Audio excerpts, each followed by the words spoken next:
बड़े बड़े 81,000 बरस बीत गए थे। बताओ वो बड़ा बड़ा क्या खा रहा था? ऐसा कोई संत नहीं था, ऐसा कोई महात्मा नहीं था कि भूखा रह करके उसे उठा के बदले से बेगर दास बेगर जलो बेगर अंत बेगर कैसे दिया हो?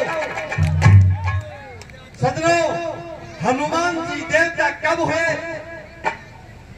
आप तो विद्वान हो और विद्वान होकर के सब पसंद कर दिया। हनुमान जी देवता अब आगे होंगे, इससे पहले वो इंसान थे, मानव थे। जब माता सीता के चरणों में नमन कर करके वापसी जाता है तो माता सीता ने अदर अमर का वरदान दिया। यहाँ से हनुमान जी देवता का रूप प्रकट कर लिया। इससे पहले हनुमान कोई देवता नहीं थे। निकटस्थ नगर हो सब काजा, हृदय राग को सुलपुर राजा। ये रामायण की चौपाई है। तो बस्ती के अंदर, कोई भी बस्ती के अंदर कोई इंसान कोई काम करने के लिए अगर उस बस्ती में प्रवेश करता है तो इस चौपाई का स्मरण करके बढ़ जाएगा तो उसका काम सफल हो जाएगा। दुर्गड़िया का डांगर से खार में गावागा दुर्गड़िया में विद्वान हो जाएगा, खाओ तो क्या हाल से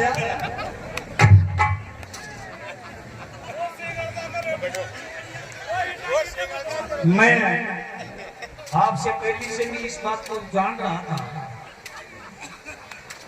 कि भाग उसी के मारिए बहाल सवाल, बहाल गांडू के मत मारिए तो भाग गांड।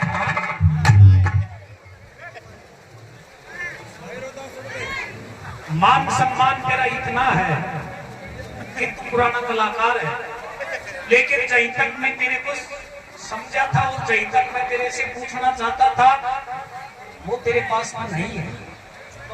ये तेरे को पता है, ये तेरे को पता है कि जिस दिन तू नीचे से उठा करके आसमान तक ले जाया करता था, मैं कोई थोड़ा दिन वो तो है तेरा साथ कोई तो जो हो ना और तक खातो मिस्री टाटा स्टाइल वालों तो हाइट हो जा आए टाटा स्टाइल तो फिर बहुत पगला खा जा। तो मैंने ये पूछा था आपसे कि या तो बजरंगबली देवता नहीं और देवता है तो परछाया नहीं। मैंने गलत तो नहीं पूछा। या तो बजरंगबली देवता नहीं मानव है तो उसके परछाया है जिसने राक्षसी कंट्रोल कर लिया, और या फिर वो देवता नहीं है। तो मैं ये पूछना चाहता हूँ कि बजरंगबली ने सीता माता या जरमर को वरदान दे करे वाई करे जो क्यों देवता पर थी। मैं मिथ्या शब्द मत बोलो, बोलो जहीं तक और जहीं तक याद होती है वहीं तक बोलना उचित होता है। मिथ्या शब्द बोलने से और इंसान और सारी सभा विख्यात हो जाती है। आपकी बात अगर तक सत्य है कि माता ने अजर अमर का वरदान दिया था, लेकिन देवता और मानव और राक्षस और जो ऋषि मुनि होते हैं अलग अलग फर्क होता है। सी देवता कितनी प्रकृति और कितने जो ये 5 तत्व का पुतला होता है जिससे इंसान की रचना होती है, देवताओं की कितने तत्व से जो रचना रची जाती है, कितने तत्व से और कितना तत्व से रचना रचती है जिसके परछाया नहीं होती है। मैं बताता हूं, 5 तत्व से अपना ये पुतला बना हुआ है। पसीना आता है, पलक जपती है, परछाया साथ चलती है, दिन रात छाया दिखाई देती है। और ये जो देवता होते हैं, इन देवताओं की रचना है 3 तत्व से, और जो 3 तत्व की रचना है खोल करके इतिहास में देख लेना जिसके कोई परछाया नहीं होती है, वो देवता भक्ति में होता है जिसकी 3 तत्व की रचना होती है।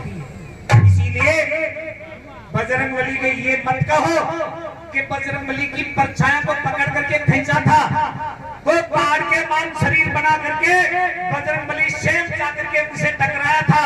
तब पूछा था कि तू कौन है? बोलो मैं सिंगी का हूँ, राक्षसों की माता। तो बोलो खड़ी क्यों है? बोलो आपको हार करना चाहती हो। और बोलो तेरा मरण, बोलो मेरा मरण होगा जिस दिन और मेरा उद्धार जिस दिन होगा। ब्रह्मा जी मुझे यहाँ समुद्र के अंदर बैठा रखी है, एक पवन पुत्र बजरंग आएगा और मेरा कपाल को फोड़ कर के बाहर निकल जाएगा उसी दिन मेरा उद्धार हो जाएगा।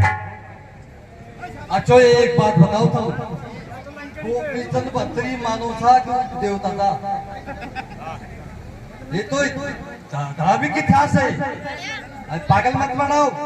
तत्व की बात करो तो ये बैठे हुए ना इनके पास पागल हो जाओगे। बहुत बड़े विद्वान है, शरीर के बारे में जानने वाले यहाँ के और पहाड़ी के लोग बहुत बड़े विद्वान है मेरे देखे हुए।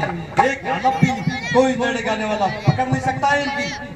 मैं आपको सच बताता हूँ, आप पढ़ना बता, आप बिना पढ़े आदमी हो और पढ़े लोगों से टक्कर मत लिया करो। देखो गोपीचंद बत्री देवता का जो है तो अमर हो गए, देवता हो गई। अमर होने के पश्चात ही वो देवता माना जाता है। और आया तो मानो उनको मानो तो गणों तू भी सब यदि देवता को ना जन्म लियो तो जन्म लेकर मेरे को के देवता हो।